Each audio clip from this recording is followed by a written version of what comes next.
Hello guys, welcome back to my YouTube channel. और आज हम बात करेंगे यूपीएससी के द्वारा लाए हुए ईपीएफओ पर्सनल असिस्टेंट रिक्रूटमेंट 2024 के बारे में। ईपीएफओ जैसे कि आपको पता होगा, EPFO stands for employ provident fund organisation, जिसकी 323 वैकेंसीज ओपन है। जी हाँ गाइस, 323। तो चलिए अब हम इसके बारे में थोड़े और डिटेल्स जान लेते हैं। सबसे पहले हम बात करेंगे इम्पोर्टेंट डेट्स की। तो इस फॉर्म को भरने का स्टार्ट डेट जो है वो है 7 मार्च 2024। यस गाइस, 7 मार्च, जो कि अभी कुछ ही दिनों में आ जाएगा। और इसे अप्लाई करने का लास्ट डेट जो है वो है 27 मार्च 2024। तो गाइस ये फॉर्म 7 मार्च 2024 को लाइव हो जाएगा उस पोर्टल पर, तो इसे अप्लाई करना ना भूलिएगा। तो इसे 27 मार्च 2024 के पहले ही भरिएगा। अब हम बात करेंगे इसके एप्लीकेशन फीस के बारे में। तो इसकी एप्लीकेशन फीस 2 पार्ट्स में डिवाइडेड है। फर्स्ट है जनरल, ओबीसी और ईडब्ल्यूएस वाले कैटेगरी की। तो इस कैटेगरी वालों की एप्लीकेशन फीस जो है वो है 100 रुपीज। और सेकंड कैटेगरी में आते हैं एससी, एसटी, पीडब्ल्यूडी और फीमेल्स। तो गाइज इन्हें कोई भी शुल्क नहीं भरना है। इनकी एप्लीकेशन फीस सिर्फ और सिर्फ 0 है, इन्हें फीस नहीं है। तो ये अब हम बात करेंगे इसकी एज लिमिट की। तो इसकी एज लिमिट की कैटेगरी भी 4 हिस्सों में डिवाइडेड है। फर्स्ट आता है अनरिजर्व्ड और ईडब्ल्यूएस। इनकी एज लिमिट 30 इयर्स तक की है, यानी कि 30 इयर्स तक के लोग ही इन्हें भर सकते हैं।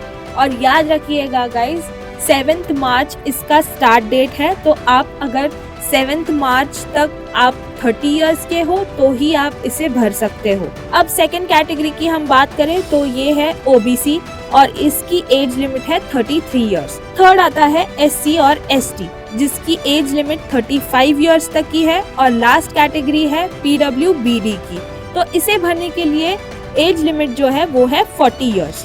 तो गाइज अपनी अपनी एज लिमिट के अकॉर्डिंग और अपनी अपनी कैटेगरी के अकॉर्डिंग आप प्लीज ध्यान से देखकर ये एप्लीकेशन को भरें। फिर अब हम बात करेंगे इसके क्वालिफिकेशन की। तो इसे अप्लाई करने के लिए कैंडिडेट्स को एक ग्रेजुएट डिग्री होना बहुत ही जरूरी है गाइज, वो भी एक रिकॉग्नाइज्ड यूनिवर्सिटी की तरफ से। तो प्लीज मेक श्योर करें कि आपके पास एक ग्रेजुएट डिग्री है और वो एक रिकॉग्नाइज्ड यूनिवर्सिटी से हो। अब हम बात करेंगे इसके एग्जाम पैटर्न की। तो इसके सब्जेक्ट्स कुल मिलाकर 5 सब्जेक्ट्स हैं। तो फर्स्ट सब्जेक्ट की हम बात करें तो ये है जनरल एप्टीट्यूड, जिसके नंबर ऑफ क्वेश्चंस 30 होंगे और नंबर ऑफ मार्क्स 60, यानी ईच क्वेश्चन कैरी 2 मार्क्स। अब हम सेकेंड सब्जेक्ट की बात करेंगे, वो है जनरल नॉलेज या जनरल अवेयरनेस, जिसके नंबर ऑफ क्वेश्चंस भी 30 है और नंबर ऑफ मार्क्स भी 60, यानी same as above, 2 marks each question. Third subject आता है क्वांटिटेटिव एबिलिटी, जिसका भी सेम पैटर्न है।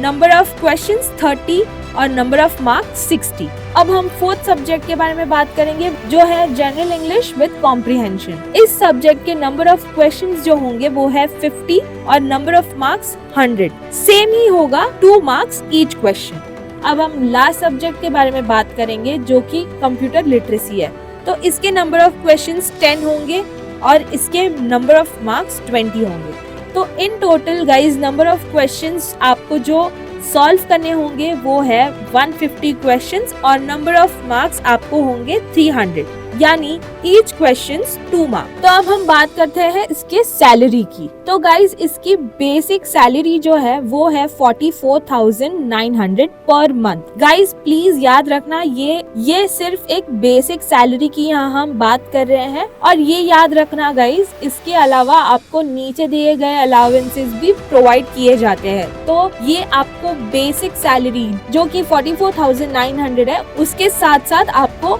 अलाउंसेस भी दिए जाएंगे, जो कि आपको एक बहुत ही अच्छी डील मिली है एज अ बेसिक सैलरी। तो गाइज इसी तरह मैं ये वीडियो को एंड करती हूँ और I wish you all the best.